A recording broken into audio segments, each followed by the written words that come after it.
Adopted, carried.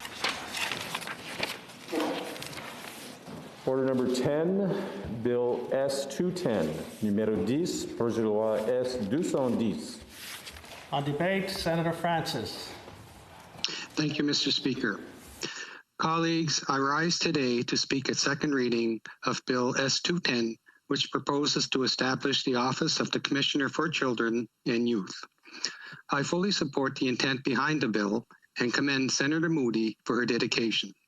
However, I am not convinced that the bill that is in front of us is the best way forward.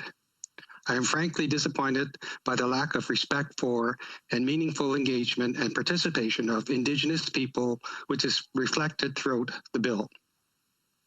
I'm certain that this was not done in bad faith, but because of limited knowledge and understanding of and relationship with Indigenous people. I'm also mindful that an individual senator's office does not have the capacity and resources to coordinate with numerous Indigenous governments, communities, and organizations. But none of this ever justifies a failure to incorporate the unique rights, interests, and circumstances of Indigenous people during the development and eventual implementation of legislation. Colleagues, to make progress towards reconciliation, lawmakers at all levels must commit to moving away from the unilateralism of the past centuries.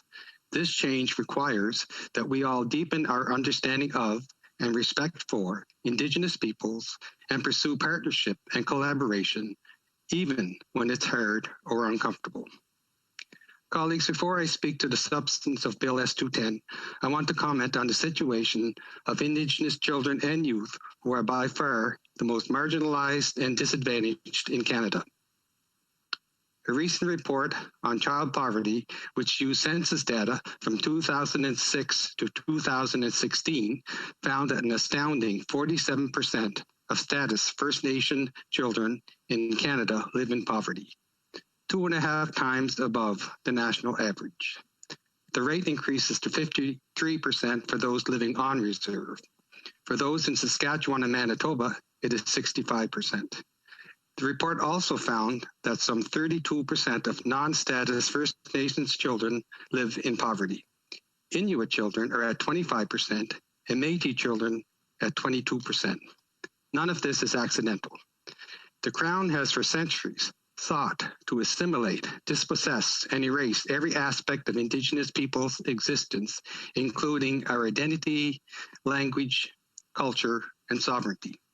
This legacy contributes to a complex and ongoing intergenerational trauma, and it has taken us from economic self-sufficiency to dependency.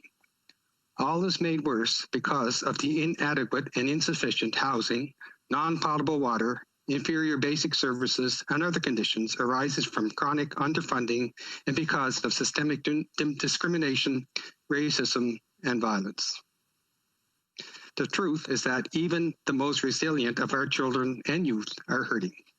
A deep sense of hopelessness and even despair lingers, which no doubt contributes to the suicide epidemic affecting so many of our communities today. Colleagues, Indigenous children and youth in Canada are frequently viewed and treated as less worthy or deserving than others. That is, of course, not true. And as the youngest and fastest growing segment of the population, we simply cannot continue to deprive them of attention and priority. Indigenous children and youth want to be happy, healthy, and empowered, and to rebuild, revitalize, and regain control over their lives and communities. Their parents, communities, and organizations want to help them realize this vision. Yet progress is too often undermined by the federal government and others in positions of power, either because of disinterest or inattention or unilateral actions hidden under the veil of good intentions. A commitment to true and lasting reconciliation requires that we start to listen and act. It requires that we recognize the rights of Indigenous people and that their distinct views, interests, and needs are incorporated in our decision-making. And it requires an emphasis on meaningful and informed dialogue and collaboration as equals and not as subordinates. Colleagues, I now want to turn to Bill S-210 itself. Dr. Cindy Blackstock, a tireless advocate for Indigenous children's rights, prepared an excellent briefing note, which requires our careful analysis. Among the shortcomings she identified in Bill S-210 is that it does not sufficiently acknowledge the distinct obligations Canada has towards different First Nations, Métis, and Inuit children, youth, governments, and communities. Such was evident to me after reading the preamble of the bill, which reads, quote, whereas children and youth under federal jurisdiction such as First Nations, Inuit, and Métis children and youth do not benefit from provincial and territorial human rights protections, end quote. This statement is inaccurate. I will not elaborate further, given that Senator Patterson alluded to this point in his speech. Another shortcoming in the bill identified by Dr. Blackstock includes the disregard for the long-standing practices of First Nations, Métis, and Inuit communities and families to safeguard the rights and best interests of their children using their laws and practices. Even more disturbing, the bill implies that the practice of separating Indigenous children and youth from their families and culture is historical rather than ongoing, which is entirely untrue. There are more Indigenous children and youth in care today than there were in the residential schools at the height of their use, contributing to what has become now known as the Millennial School. Colleagues, a call for the establishment of a single commissioner with an assistant commissioner for Indigenous children and youth is another serious shortcoming in the bill.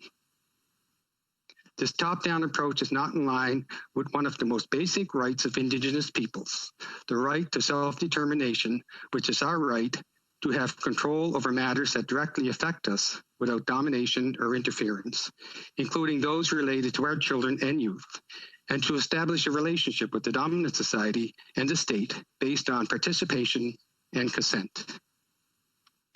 The single commissioner proposed by the bill reinforces a paternalism which treats Indigenous peoples as wards of the state who require control and direction, which emboldens those in positions of authority to justify making decisions about us without us, sometimes with devastating consequences. A clear example is found in the application of the principle of the best interests of the child, which is grounded on Western and Eurocentric values and has been used to justify the removal of too many Indigenous children and youth from their families and community. It only recently that the importance of maintaining cultural continuity and of ensuring substantive equality in the provision of services has been acknowledged. The coming into law of Bill C-92, which aimed to restore control over the delivery of child and family services to Indigenous communities, has been a crucial step forward. When contrasted to Bill C-92, Bill S-10 feels like a step backward.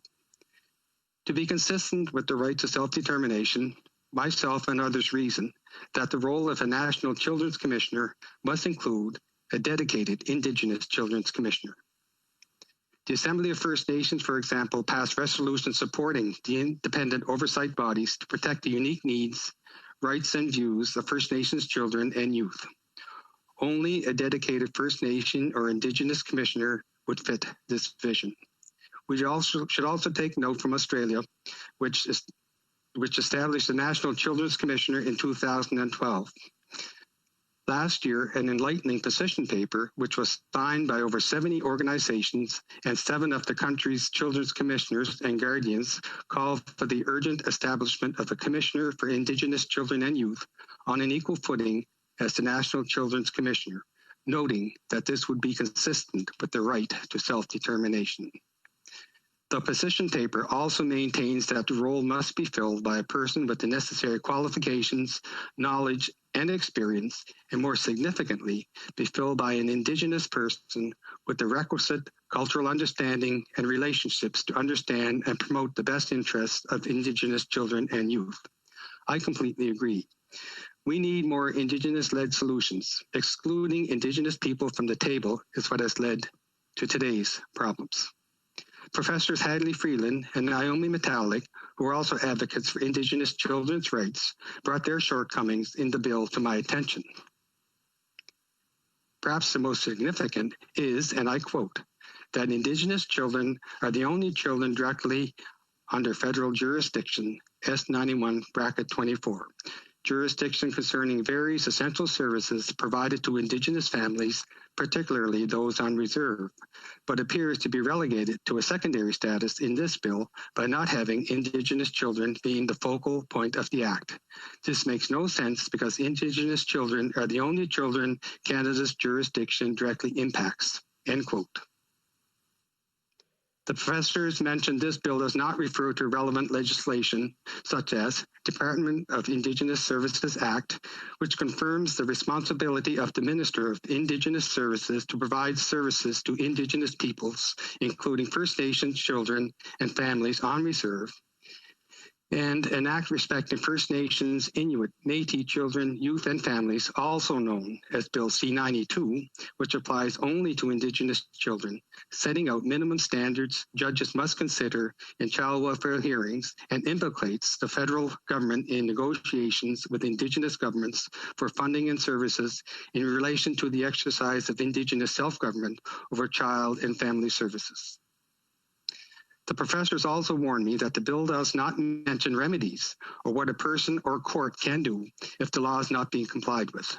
This is an important shortcoming for Indigenous children and youth, especially considering a recent provincial court decision in Alberta where the judge states that Bill C-92 does not give her the jurisdiction or authority to order remedies if the government does not comply with what the law says they must do.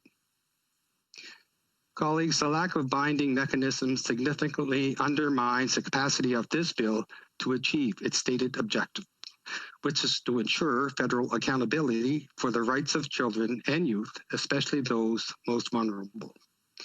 Consider, for example, that in 2016, Canada was found guilty by the CHRT of discriminating against children who live on reserve by willfully and recklessly underfunding child welfare and other services, and was subsequently ordered to compensate individual First Nations children and some parents or grandparents affected. The federal government has yet to do so. It also continues to underfund health and social services for First Nations children living on reserve. This bill will regrettably not change this. Having the authority to investigate and make findings and recommendations is valuable, but many studies, reports, and inquiries have already drawn our attention to the issues. Indigenous people have a good understanding of what needs to happen. The problem is a lack of political will to do so. Why then does this bill rely on the goodwill of the federal government and other parties to uphold the rights of Indigenous children and youth when it has been proven time and time again to be insufficient? Colleagues, it is also noteworthy that Canada has been called out on multiple occasions for not having a centralized mechanism to compile and analyze disaggregated data related to children. The calls to action specifically refer to monitoring and assessing neglect investigations, issuing annual reports on the number of Indigenous children in care, the reasons for apprehension, the total spending on services by child welfare agencies, and the effectiveness of various interventions. None of this is reflected in Bill S-10. And even if the bill was amended to address this shortcoming, the rights of Indigenous communities to own, control, access, and possess information about their peoples must be respected, as it is fundamentally tied to self-determination and to the preservation and development of culture. In closing, honorable senators, I want to make clear that I am not in any way opposed to protecting and promoting the rights of children and youth. It would be absurd for anyone to insinuate as much. I just do not think that Bill S-10 is the answer, at least not for Indigenous children and youth. What I do know is that this bill makes no more than a passing reference to Indigenous groups. It is wrought with colonialistic and paternalistic attitudes and lacks substance because of its little regard for the distinct needs, rights, and views of Indigenous children and youth, and their parents, communities, and governments. Indigenous people need a seat on the decision-making table from the beginning to the end as equal partners. We must afford a meaningful opportunity to collaborate in the development of bills that touch on matters that affect us. Had this happened with Bill S-210, there would not be so many shortcomings. Since it did not, we must now be asked to consider numerous amendments in an attempt to salvage a flawed bill, which leads me to ask, are we really prepared to unilaterally impose another bill on Indigenous people without the time to adequately involve them or to consider how their rights are impacted? I do not feel comfortable proceeding this way. I would much rather take more time and do it in a respectful and culturally appropriate manner. Thank you. Walaliok.